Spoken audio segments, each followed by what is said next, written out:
Hi friends, आज का topic है रिफ्लेक्शन ऑफ लाइट। अब रिफ्लेक्शन ऑफ लाइट किसे कहते हैं? हमने रिफ्लेक्शन ऑफ साउंड के बारे में सुना था। अब रिफ्लेक्शन ऑफ लाइट के बारे में देखते हैं। तो the phenomenon of bouncing back of light after striking to a shiny surface.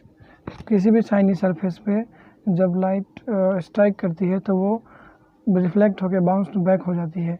तो इस प्रोसेस को हम रिफ्लेक्शन ऑफ लाइट कहते हैं। मान लीजिए ये एक मिरर है। जैसा कि जानते हैं mirror is example of reflecting surface. तो हम देखते हैं ये एक मिरर है। मिरर की जो रिफ्लेक्टिंग सरफेस है वो इस तरफ है। एक लाइट आ रही है सोर्स से, यहाँ पर स्ट्राइक करके वो फिर से बाउंस बैक होती है। तो इसी को हम रिफ्लेक्शन कहते हैं। At the point of striking the light with एक परपेंडिकुलर लाइन हम ड्रॉ करते हैं ऐसे।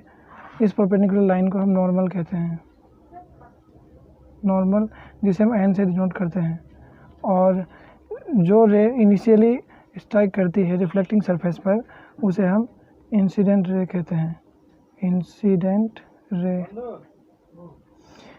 रे किसे कहते हैं? जो इनिशियली रिफ्लेक्टिंग सरफेस पे स्ट्राइक करती है इनिशियली, उसे हम इंसिडेंट रे कहते हैं, जिसे आई से डिनोट किया जाता है। और जो रे रिफ्लेक्ट होकर बैक जाती है उसे हम रिफ्लेक्टेड रे कहते हैं। रिफ्लेक्टेड रे, जिसे हम आर से भी डिनोट कर सकते हैं। और angle between the incident ray, this is incident ray. Angle between the incident ray and the normal किसे कहते हैं? जो रिफ्लेक्टिंग सरफेस पे परपेंडिकुलर हो। और कहाँ से परपेंडिकुलर हो? जहाँ से पॉइंट ऑफ कांटेक्ट हो, जहाँ से लाइट कांटेक्ट हो रही है रिफ्लेक्टिंग सरफेस के। तो इसके परपेंडिकुलर जब हम लाइन ड्रॉ करेंगे तो इसे हम नॉर्मल कहते हैं। Angle between the incident ray and the normal is called angle of incidence. इसे हम एंगल आई कहते हैं, यानी कि एंगल ऑफ इंसिडेंस। तो एंगल ऑफ इंसिडेंस क्या है? Angle of incidence equal to angle I, and angle of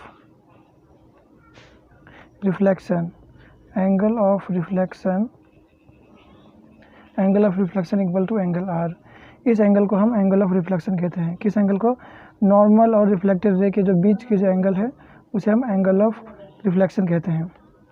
तो ये था रिफ्लेक्शन के बारे में। अब जानते हैं इसके दो लॉस क्या कहते हैं। फ्रेंड्स, अब हम पढ़ेंगे लॉस ऑफ रिफ्लेक्शन के बारे में। लॉस ऑफ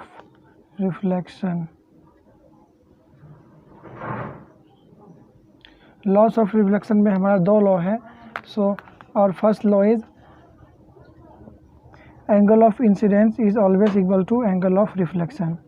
जो एंगल ऑफ इंसिडेंस होता है, मान लीजिए कि रिफ्लेक्टिंग सरफेस है, मिरर है। मान लीजिए मिरर पे जब कोई लाइट स्ट्राइक करती है तो वो रिफ्लेक्ट बैक होती है लाइट। और इसी पॉइंट पे हम नॉर्मल ड्रॉ करते हैं जो रिफ्लेक्टिंग सरफेस के परपेंडिकुलर होती है, मिरर के परपेंडिकुलर। तो इस नॉर्मल और इंसिडेंट रे के बीच में जो एंगल होती है उसे हम एंगल ऑफ इंसिडेंस कहते हैं, यानी एंगल आई।